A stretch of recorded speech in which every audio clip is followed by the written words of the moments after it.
There is a particular kind of discomfort that has nothing to do with shyness. It shows up in the middle of a packed room surrounded by laughter and movement when something quietly says, "This is too much." Psychology suggests this reaction is not a flaw. It may be one of the clearest signals the mind ever sends. Some people walk into a crowded room and feel charged by it. Others walk into the same room and feel something closer to static, too many voices, too much movement, too little room to think. This video looks closely at that second reaction, not as a problem to be fixed but as a pattern worth understanding. Before going further, if this kind of quiet, observational content is useful, subscribing helps more of it reach the people who need it. No pressure, just an option. Now into the analysis. For years, the discomfort some people feel in crowded spaces has been filed under a few convenient labels. Shy, antisocial, awkward, stuck up. These labels are easy to apply and rarely accurate. Research into temperament, sensory processing, and social energy paints a more layered picture, one where avoiding crowds is not about fear of people, but about how a particular mind processes the world. This is not a video about mental health conditions. It does not diagnose, label, or pathologize. Instead, it observes a behavior that shows up across millions of ordinary lives, in offices, at parties, in family gatherings, on public transport, and asks a simple question: what is actually happening in the mind of someone who pulls back from crowds while everyone else seems to lean in? The first step in understanding this behavior is separating it from something it often gets confused with: shyness. Shyness, broadly, involves a fear of judgment. A shy person may want to engage but holds back because they're afraid of saying the wrong thing or being seen unfavorably. The discomfort is rooted in self-consciousness. Crowd aversion, by contrast, is frequently not about fear of judgment at all. Many people who avoid crowded spaces are confident communicators in smaller settings. They can hold a conversation, lead a meeting, or speak publicly without issue.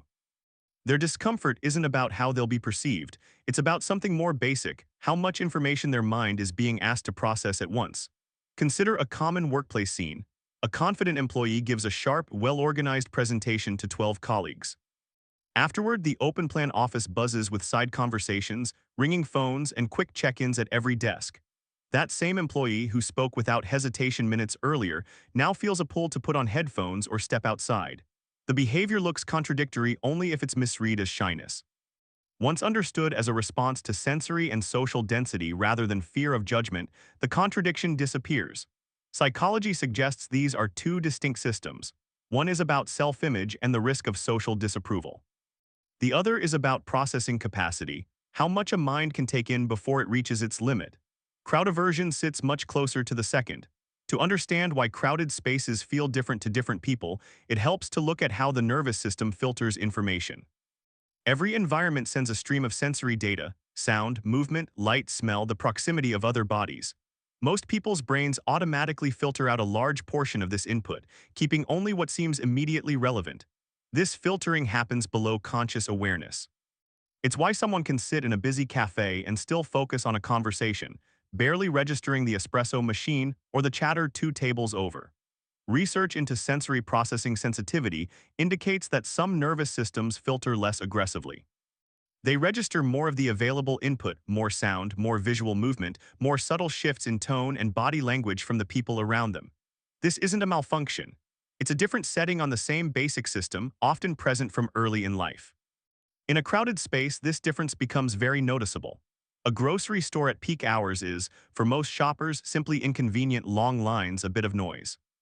For someone whose nervous system registers input more fully, the same store can feel genuinely overwhelming. The overlapping conversations, the rolling carts, the announcements over the speaker, the proximity of strangers, all arriving largely at once and with less natural filtering.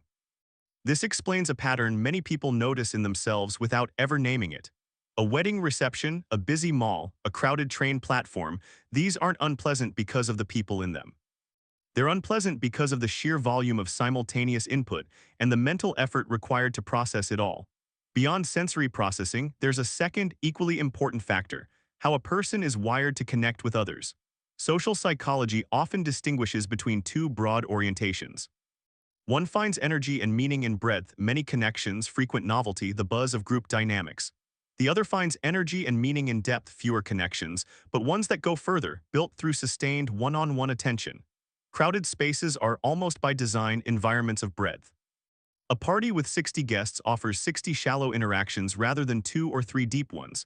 For someone wired toward depth, this trade feels like a loss rather than a gain. They're not avoiding people. They're avoiding a format of interaction that doesn't match how they connect. This shows up clearly in friendships. Someone may have only 3 or 4 close friends, yet describe those friendships as some of the most important parts of their life. Large social gatherings, school reunions, big networking events, these can feel like static, not connection, because the interactions stay shallow no matter how many people are in the room. Workplaces show the same pattern in a different setting.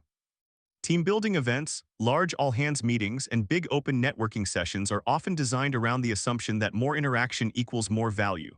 For someone oriented toward depth, the value comes later, in the focused, one-on-one conversation that happens after the big event has ended, not during it. While sensory processing and social orientation often appear early in life and seem to have a strong innate component, environment also plays a role in shaping how someone relates to crowded spaces. A child raised in a quieter household, with fewer people and more predictable routines, often develops comfort with smaller-scale interaction. A more crowded, high-stimulation upbringing can go two ways. Some children adapt and become comfortable with noise and density, while others develop an early sensitivity to it precisely because they were exposed to so much of it without much control over the volume. This is observed, not prescribed. There is no single correct upbringing that produces either pattern. What's worth noting is that the response to crowds is rarely formed in isolation. It's shaped by a mix of temperament and the kinds of environments a person spent the most time in during their early years: school hallways, family gatherings, classroom sizes, neighborhood density. A useful real-life example: two siblings raised in the same household can develop entirely different responses to crowds. One becomes the life of every party. The other becomes the one who quietly steps onto the porch for air 20 minutes in. Same environment, same family, different nervous systems, different social wiring, different outcomes. One of the most consistently observed patterns in this area is what might be called the energy economy of social interaction. For some people, social interaction, particularly in groups, is energizing. It replenishes their mental and emotional reserves. For others, social interaction, especially in crowded or high-stimulation settings, draws from a limited reserve that needs to be refilled through quiet, low-stimulation time afterward. This isn't about likability or social skill. It's about cost. A 2-hour family gathering with 15 relatives might cost one person almost nothing. They leave just as energized as they arrived. The same gathering might cost another person significantly, leaving them mentally tired even though they enjoyed parts of it. This pattern explains a familiar but often misunderstood behavior. The person who leaves a party early, not because they were having a bad time, but because they've reached the edge of their capacity for that kind of input. It also explains why some people need a day of quiet recovery after a wedding, a conference, or a holiday gathering. Not because anything went wrong, but because the energy spent during the event needs to be replaced. Modern open-plan offices are a particularly clear, everyday example of this energy economy in action. Designed to encourage spontaneous collaboration, they also create constant low-level demand on attention, overheard conversations, visual movement, the awareness of being seen. Studies on open-plan workspaces have noted increased reports of fatigue and reduced focus for a portion of employees, even when those same employees report enjoying their colleagues. The discomfort isn't about the people. It's about the unbroken stream of stimulation the space requires the mind to manage. Because crowd aversion doesn't always come with an obvious explanation, it's frequently misread by other people, sometimes with real consequences for relationships and careers. In romantic relationships, a partner who avoids large gatherings can be misinterpreted as disinterested, embarrassed, or unsupportive. A simple common scene: one partner wants to attend every wedding, every birthday party, every group outing, while the other consistently asks to skip half of them or leave early. Without context, this can be read as a lack of love or commitment. Often, it's neither. It's a difference in how much social and sensory input each partner can comfortably absorb. In workplaces, the same pattern can affect how someone is perceived professionally. An employee who skips the loud Friday social hour, or who stays quiet during a large brainstorming session but contributes sharp, well-formed ideas afterward by message, can be mistakenly seen as disengaged or not a team player. In reality, they may simply process best in lower stimulation settings and contribute most effectively there. Friendships carry a similar risk. Someone who declines a big group trip but happily proposes a quiet dinner for two can be seen as flaky or uninterested in the friendship. When the truth is closer to the opposite, they're choosing the format in which they connect best. These misreadings tend to share a root cause, the assumption that enjoying people and enjoying crowds are the same thing. Often, observed behavior shows they are not. Many people who avoid crowded spaces are deeply social, just not in formats that involve many people at once. It would be incomplete to frame this pattern only in terms of discomfort. Research and everyday observation both point to a set of strengths that often accompany this trait. Heightened sensory processing, the same trait that makes crowded rooms exhausting, frequently comes with sharper observational skills. People with this tendency often notice details others miss, a shift in someone's tone, a small inconsistency in a plan, an unspoken tension in a room. This shows up clearly in fields like writing, design, research, and counseling, where noticing what others overlook is a genuine professional asset. The preference for depth over breadth tends to produce stronger, more durable one-on-one relationships. Friendships and partnerships built by people who prefer fewer, deeper connections are often reported as more stable and more emotionally substantial, precisely because the energy that might be spread across many shallow connections is instead concentrated into fewer, well-tended ones. The need for lower stimulation environments also tends to support a particular kind of decision-making. Removed from the noise and social pressure of a crowd, the mind has more room to think slowly and carefully. Major decisions, career moves, financial choices, even relationship commitments, are often made more soundly in quiet, low-stimulation conditions than in the heat of a crowded, high-energy moment. None of this means crowd aversion is automatically a strength or that crowd tolerance is automatically a weakness. It simply indicates that the trait carries trade-offs, not just costs. There's a structural reason this pattern feels more pronounced today than it might have a generation or two ago. Modern life has steadily increased the amount of crowding, both physical and digital, that an average person is expected to tolerate. Urban living has packed more people into smaller physical spaces. Open-plan offices have replaced private workspaces in many industries. Social media has introduced a new, less obvious form of crowding, a constant stream of other people's opinions, photos, and activity, all competing for attention at once. Even a quiet evening at home can now include a phone buzzing with messages from dozens of people simultaneously. For someone whose nervous system processes input less selectively, or whose energy reserves are spent more quickly in high-stimulation settings, this steady rise in ambient crowding, physical and digital, creates a kind of chronic, low-level strain. It's not any single crowded room that causes the discomfort. It's the accumulation of crowded inputs across an entire day, with very little quiet space left to recover in between. This may explain why practices like digital minimalism, quiet retreats, and intentional solitude have grown in visibility over the past decade. They aren't a rejection of social life. They function as a kind of corrective, a deliberate reduction of input in a world that has, on the whole, become louder and more crowded than the nervous systems navigating it were necessarily built for. None of this is presented as something to fix.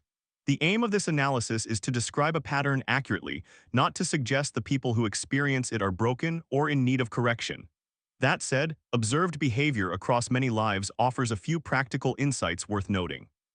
People who understand their own response to crowds tend to make better choices about pacing. Rather than attending every gathering at full intensity, many learn to attend selectively, arriving a little later, leaving a little earlier, or stepping outside briefly during an event to reset. This isn't avoidance. It's regulation. Communication also plays a role in how this trait affects relationships.